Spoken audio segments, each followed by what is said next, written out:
السلام علیکم ورحمۃ اللہ وبرکاتہ۔ الحمد لوليہ والصلاة والسلام علی نبیہ اما بعد۔ اعوذ باللہ من الشیطان الرجیم، بسم اللہ الرحمن الرحیم۔ اهدنا الصراط المستقیم صراط الذین انعمت علیہم صدق اللہ العظیم۔ ان اللہ وملائکتہ یصلون علی النبی یا ایھا الذین آمنوا صلوا علیہ وسلموا تسلیما۔ اللهم صل علی سیدنا ومولانا محمد معدن الجود والکرم وآلہ واصحابہ وبارک وسلم صلاۃ وسلاما علیک یا سیدی یا رسول اللہ صلی اللہ تبارک و تعالی علیہ وسلم۔ معزز سامعین کرام و رفیقان گرامی، یہاں پر الحمدللہ حضور سرکار شاہ عالم کے دربار میں آپ کے ذکر مبارک کی محفل کا انعقاد ہوا، اور ہماری خوش نصیبی ہے کہ سرکار شاہ عالم کی اولاد بھی ہمارے اسٹیج پر موجود ہیں۔ مجھ سے بیشتر آپ نے برادر محترم خلیفہ حضور تاج الشریعہ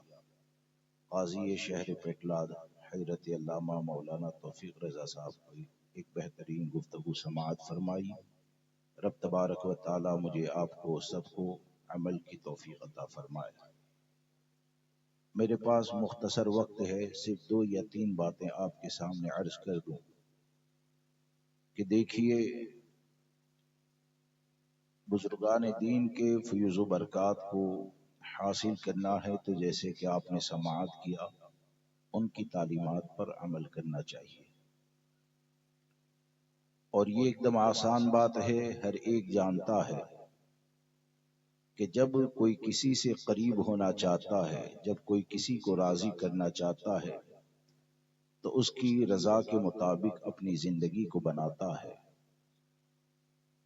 ہم اور آپ سرکار شاہ عالم کی بارگاہ میں خراج عقیدت پیش کرنے کے لیے حاضر ہیں، تو یقیناً تمام اولیاء کرام کی قربت کا راستہ ایک ہی ہے، اور تمام اولیاء کرام نے اپنی خدمات کے ذریعے یہ بتایا کہ ان کی بارگاہ میں قربت حاصل کرنے کے لیے دیکھا جاتا ہے تو شریعت مصطفیٰ کو دیکھا جاتا ہے۔ سرکار شاہ عالم رحمت اللہ تعالی علیہ کی بارگاہ سے ہمیں اور آپ کو فیض حاصل کرنا ہے، اور ہم یہ چاہتے ہیں کہ یہ ہم سے راضی ہو جائے، تو ان کو راضی کرنے کے لیے نئے طریقے ایجاد کرنے کی ضرورت نہیں ہے۔ اپنی مرضی کے مطابق حاضری دینا، اپنی مرضی کے مطابق عمل کرنا یہ نہیں ہے۔ اپنی خواہشات کو، اپنی تمناؤں کو سرکار شاہ عالم کی تمنا کے مطابق بنا دیں تو یقین جانے دور بھی رہیں گے تو سرکار شاہ عالم کا فیضان حاصل ہوگا۔ آپ کا فیض حاصل کرنے کے لیے سب سے بنیادی شرط یہ ہے، جیسے کہ ابھی برادر محترم سے سنا، کہ اہل سنت و جماعت پر استقامت، اہل سنت و جماعت پر قائم رہنا۔ اور اہل سنت و جماعت کیا ہے کہ آپ نے سرکار شاہ عالم رحمت اللہ تعالی علیہ کی زندگی کو اگر پڑھا ہوگا تو آپ کی زندگی کے اندر جگہ جگہ پر عقیدہ اہل سنت و جماعت کی نشاندہی ہوتی ہے۔ مثال کے طور پر آپ کی ایک کرامت یہ ہے کہ آپ اپنی والدہ ماجدہ کے شکم مبارک میں تھے، 8 مہینے ہو چکے تھے،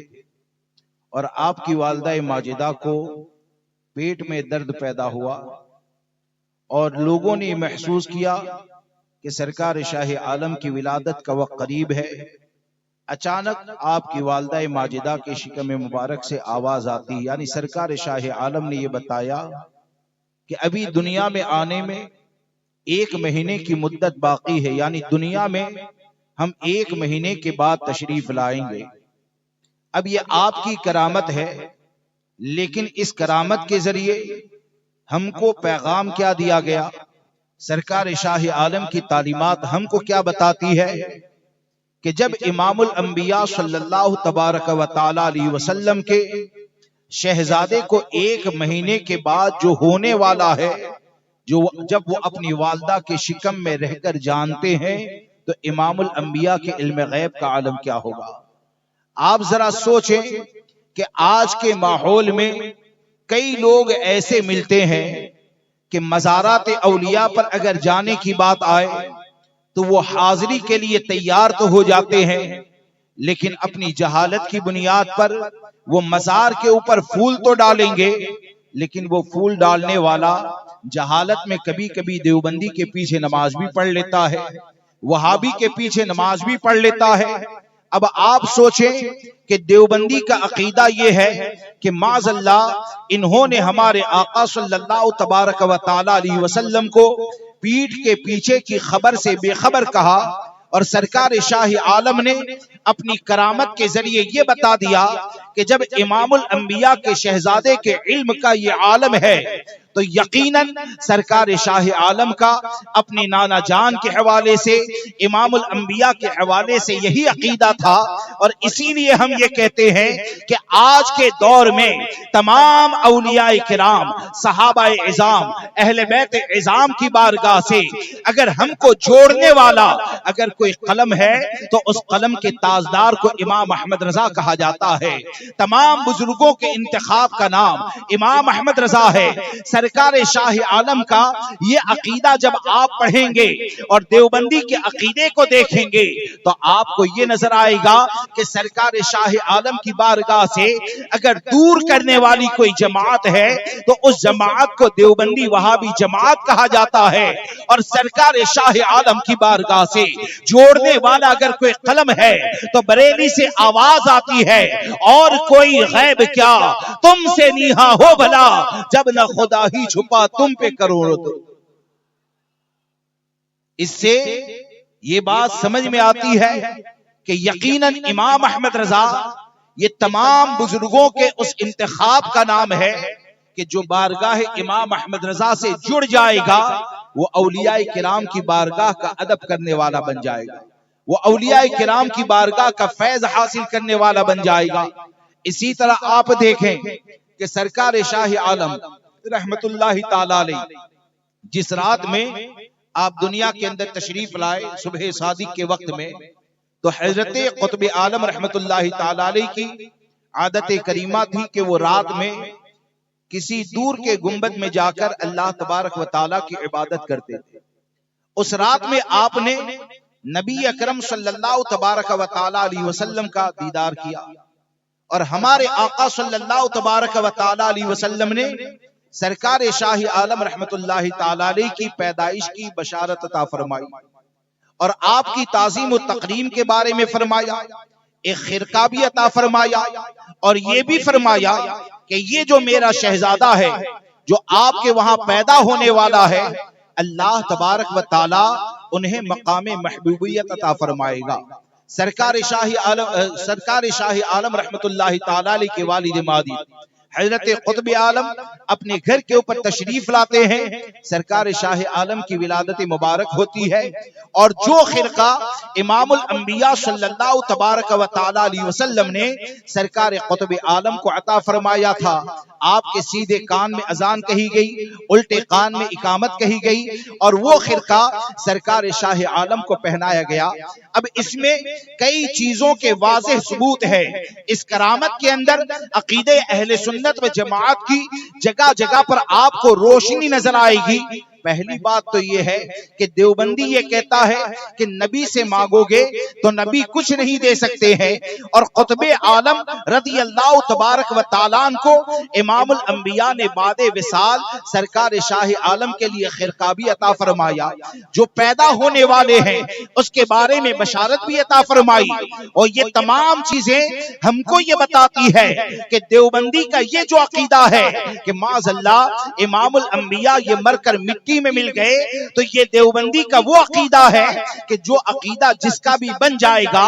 وہ قطب عالم کی بارگاہ سے دور ہو جائے گا، سرکار شاہ عالم کی بارگاہ سے دور ہو جائے گا۔ اور جب اولیاء کرام کی بارگاہ سے دور کرنے کے لیے دیوبندی وہابی جماعت نے یہ عقیدہ دیا تو تمام اولیاء کرام کی بارگاہ سے جوڑنے کے لیے بریلی کے تاجدار نے عقیدہ دیا تو وہی سرکار شاہ عالم کا عقیدہ دیا کہ یا رسول اللہ تو زندہ ہے واللہ، تو زندہ ہے واللہ، میری چشم عالم سے چھپ جانے والے۔ تو اس سے ہم کو سرکار شاہ عالم کی بارگاہ سے گویا کہ یہ اشارہ دیا جا رہا ہے، بزرگوں کی بارگاہ سے یہ اشارہ دیا جا رہا ہے کہ اگر آپ امام احمد رضا کو پڑھیں گے تو امام احمد رضا یہ صحابہ اہل بیت اور اولیاء کے اس انتخاب کا نام ہے کہ امام احمد رضا کو جیسے جیسے پڑھتے جائیں گے آپ کو یقین کے ساتھ کہنا پڑے گا کہ امام احمد رضا کا راستہ یہ کوئی نیا راستہ نہیں ہے، مسلک امام احمد رضا یہ کوئی نیا مسلک نہیں ہے، بلکہ مسلک امام احمد رضا پر اگر چلتے رہو گے تو اسی راہ میں آپ کو سرکار شاہ عالم کا عقیدہ بھی نظر آئے گا، حضرت قطب عالم کا عقیدہ بھی نظر آئے گا، صحابہ اہل بیت کا عقیدہ بھی نظر آئے گا، اور مسلک رضا کی روشنی میں اگر زندگی گزارتے رہو گے تو ہر ایک کو یہ کہنے پڑے گا کہ فکر رضا یہ کوئی نئی فکر نہیں ہے، بلکہ مسلک رضا تو یہی ہے کہ یا رسول اللہ تیرے غلاموں کا نقشے قدم ہے راہ خدا، وہ کیا بہک سکے جو یہ سراغ لے کے چلے۔ اس لیے یہ بزرگوں کی بارگاہ سے ہم کو یہ عقیدہ دیا جاتا ہے کہ سب سے بنیاد یہ ہے کہ جس کو بھی بزرگوں کی بارگاہ سے فیض حاصل کرنا ہے پھول کا نیاز کا انتظام کریں،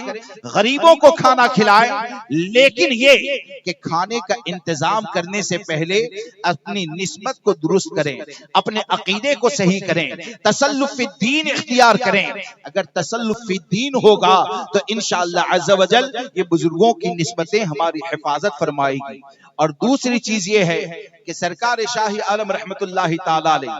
کی بارگاہ میں اگر ہم کو قربت حاصل کرنی ہے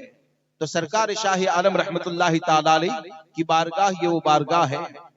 کہ آپ کے حوالے سے یہ پڑھا کہ آپ دنیا کے اندر تشریف لائے تو قرآن مقدس کی تلاوت کرتے ہوئے تشریف لائے۔ تلاوت قرآن سے آپ کو بہت زیادہ محبت تھی، قرآن کی تلاوت سے آپ کو بہت زیادہ محبت تھی، آپ قرآن کی تلاوت کرتے ہوئے تشریف لائے۔ اب سرکار شاہ عالم نے اپنے عمل کے ذریعے، اپنی عبادت کے ذریعے، اپنے تقوی کے ذریعے، شریعت پر عمل کے ذریعے دین کی جو خدمت آپ نے کی ہے اور فقہ کا علم حاصل کیا، اس کے ذریعے قیامت تک آنے والے لوگوں کو ایک روشنی دے دی کہ آج کے وقت میں بھی اگر سرکار شاہ عالم کی سیرت کو پڑھو گے تو ڈھول والے کے پیچھے آپ نہیں جائیں گے یا خلاف شرع کام کرنے والوں کے پیچھے نہیں جائیں گے، ہزاروں لوگ مل کر اگر خلاف شرع کام کریں تو ہزاروں لوگوں کا خلاف شرع کام کرنا یہ کوئی دلیل نہیں ہے۔ سرکار شاہ عالم کی قرآن سے محبت ہم کو یہ بتاتی ہے کہ ان کی بارگاہ میں اگر فیض حاصل کرنا ہے تو قرآن کا علم سیکھیں، قرآن کی صحیح تلاوت کریں۔ اگر آپ قرآن کی صحیح تلاوت کریں گے اور ان کی بارگاہ میں رہ کر قرآن ایسے پڑھیں گے جس طرح پڑھنا انہوں نے پسند کیا ہے تو انشاءاللہ عز و جل ان کی بارگاہ میں کھڑے ہونا ان کی بارگاہ میں قبول کر لیا جائے گا۔ شریعت کی پابندی کریں گے ان کی بارگاہ کی حاضری یہ مقبول ہو جائے گی۔ اس لیے دوستو ہم کو یہ چاہیے کہ شریعت مطہرہ کی حفاظت کریں، یقیناً شریعت پر عمل کریں گے تو سرکار شاہ عالم کا فیضان آج بھی حاصل ہوگا، صبح قیامت تک حاصل ہوگا۔ اللہ تبارک و تعالی مجھے آپ کو سب کو حضور سرکار شاہ عالم رحمت اللہ تعالی علیہ کے فیض و برکات سے مالا مال فرمائے، ہمیں ہماری قیامت تک آنے والی نسلوں کو آپ کی غلامی میں زندگی گزارنے کی توفیق عطا فرمائے اور آپ کی غلامی میں موت نصیب فرمائے۔ بولنے کے درمیان اگر مجھ سے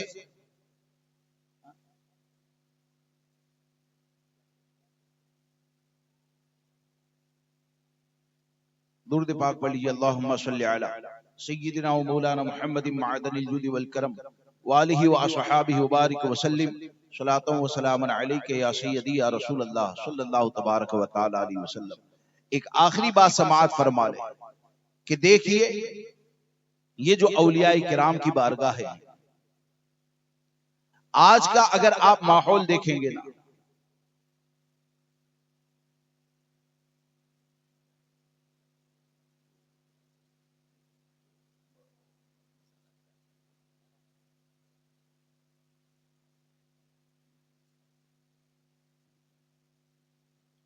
درود پاک پڑھ لیجیے، اللہم صلی علی سیدنا و مولانا محمد معدن الجود والکرم وآلہ واصحابہ وبارک وسلم صلاۃ و سلام علیک یا سیدی یا رسول اللہ صلی اللہ تبارک و تعالی علیہ وسلم۔ آپ دیکھیں کہ آج ایک بہت بڑا طبقہ ایسا ہے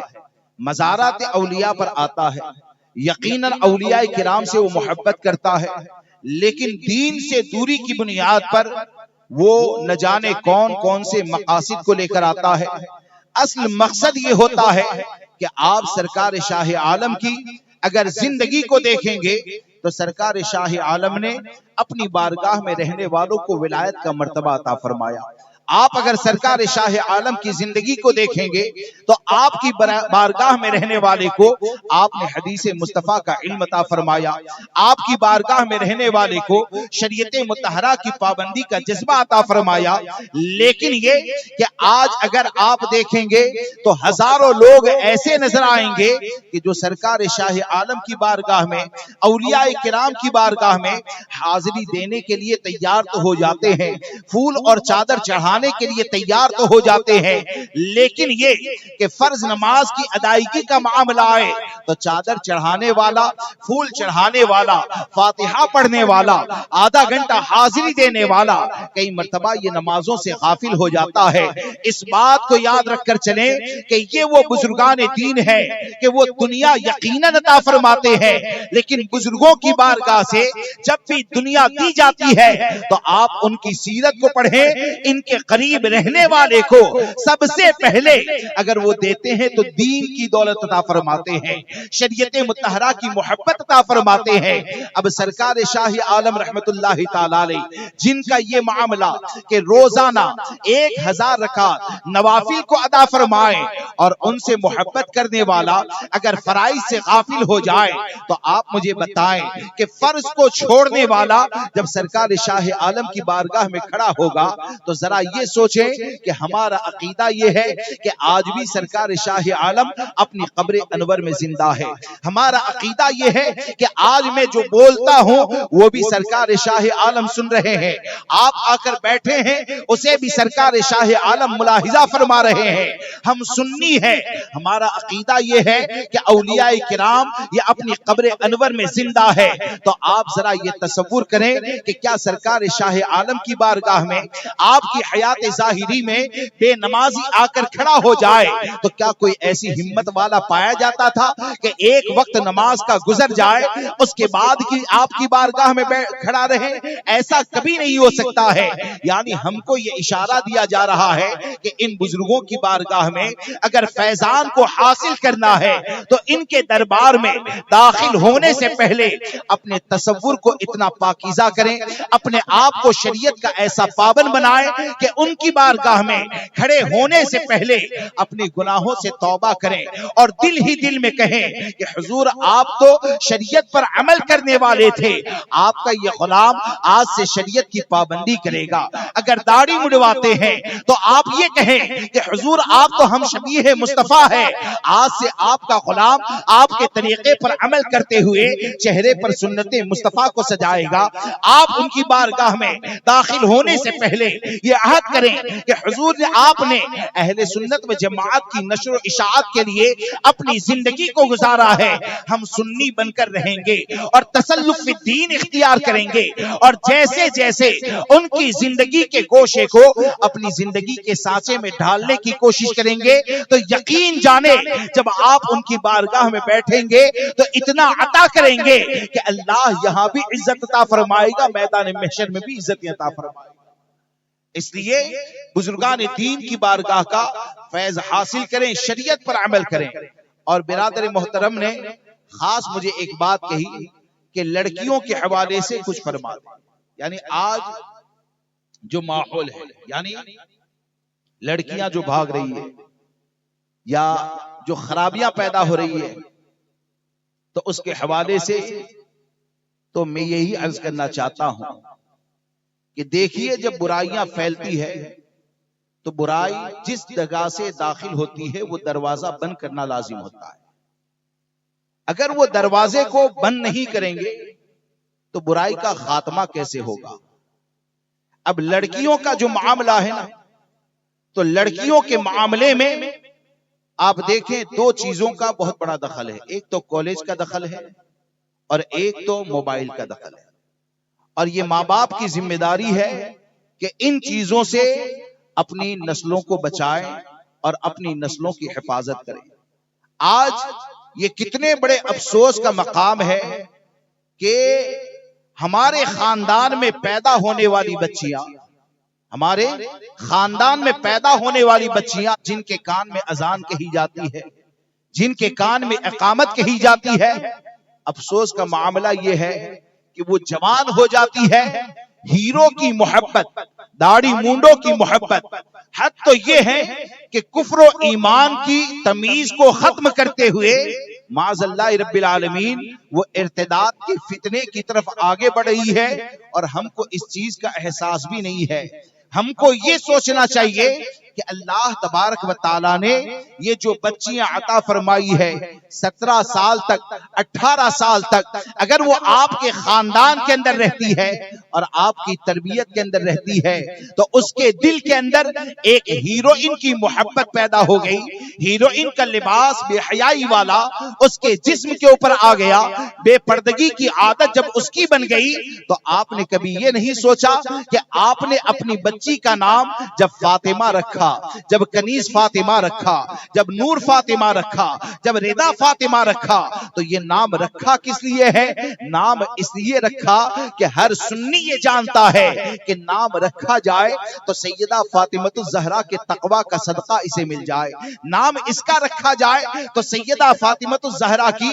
شرم و حیا کا صدقہ اسے مل جائے. تو کیا آپ نہیں جانتے ہیں کہ سیدہ طیبہ طاہرہ سیدہ فاطمہ الزہرا رضی اللہ تبارک و تعالیٰ عنہا کے تقوی کا یہ عالم تھا، ان کے پردے کا یہ عالم تھا کہ جن کے بارے میں امام احمد رضا فرماتے ہیں کہ جس کا چہرہ نہ دیکھا مہو مہر نے، اس ردائے نزاہت پہ لاکھوں سلام. جب سیدہ فاطمہ الزہرا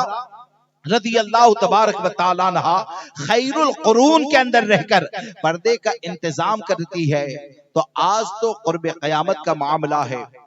آج حالات یہ ہے کہ 5 سال کی بچیاں سلامت نہیں، 10 سال کی بچیاں سلامت نہیں. ارے حق تو یہ ہے کہ 2 سال کی بچی بھی اگر تنہا مل جائے تو اس کے ساتھ بھی معاذ اللہ نہ جانے کیا کیا ہوتا ہے. تو ایسے وقت میں ہماری ذمہ داری، ہمارا احتیاط اور زیادہ ہونا چاہیے، اور ہم کو یہ یاد رکھنا چاہیے کہ ہماری زندگی کا سب سے بنیادی مقصد یہ ہے، سب سے بنیادی فریضہ یہ ہے کہ اللہ نے ہم کو دین عطا فرمایا ہے، ہم اپنے دین کی حفاظت کریں، ہم اپنے ایمان کی حفاظت کریں، ہم اپنے عقیدے کی حفاظت کریں. آپ دیکھیے کہ آج جو عورتوں کے معاملات ہیں اور جس طرح عورتوں کو آزاد چھوڑ دیا جاتا ہے، تو ہو سکتا ہے کہ کوئی سننے والا اسے ناپسند کرے، لیکن جب بات آئی تو عرض کر دوں کہ آج کے وقت میں جس طرح بے پردہ عورتیں مزارات اولیاء پر جمع ہو جاتی ہے، کم سے کم اپنے دل کے اندر احساس پیدا کریں کہ کیا سرکار شاہ عالم کی حیات مبارکہ میں اس زمانے میں کسی عورت کی یہ مجال تھی کہ ایسے بے حیائی کے لباس پہن کر ان کے پاس آ جائے، ایسے بے پردگی کے عالم میں ان کے پاس آ جائے. جب اس وقت ہمت نہیں تھی تو ہمارا عقیدہ یہ ہے کہ آج بھی وہ حیات ہیں، تو حقیقت یہ ہے کہ اولیاء کرام کی بارگاہ کا ادب یہ ہے کہ عورتوں سے اولیاء کرام کی بارگاہ کو محفوظ رکھا جائے اور ان کی تعلیمات کے اوپر اگر عمل کریں گے، اگر ان کی والدہ کے کردار پر عمل کریں گے، اگر ان کی بہن کے کردار کے اوپر عمل کریں گے، تو یہ پورے خاندان کا کردار اگر آپ کو نظر آئے گا تو وہ بازار کی زینت والا نظر نہیں آئے گا، بلکہ اس خاندان کے ہر فرد کی عورت اور ہر فرد کا کردار یہ نظر آئے گا کہ یہ جہاں پر بھی رہتے ہیں سیدہ فاطمہ الزہرا رضی اللہ تبارک و تعالیٰ عنہا کے کردار کو زندہ کر دیتے ہیں۔ جب یہ سیدہ فاطمہ کے کردار کو زندہ کرنے والی جماعت ہے تو سب کی ذمہ داری یہ ہے کہ اپنے گھر کی عورتوں کو گھر کے اندر رکھیں اور سیدہ فاطمہ کی کنیزہ بنائیں۔ تو حقیقت یہ ہے کہ اپنے گھر میں بیٹھ کر اگر سرکار شاہ عالم کے نام کے اوپر اگر فاتحہ خوانی کرے گی تو انشاءاللہ سرکار شاہ عالم کا فیضان اتنا زیادہ ملے گا کہ آپ کی بچیاں ارتداد کے فتنے سے بھی بچ جائے گی، آپ کی بچیاں گناہ سے بھی بچ جائے گی اور سرکار شاہ عالم کا فیضان بھی حاصل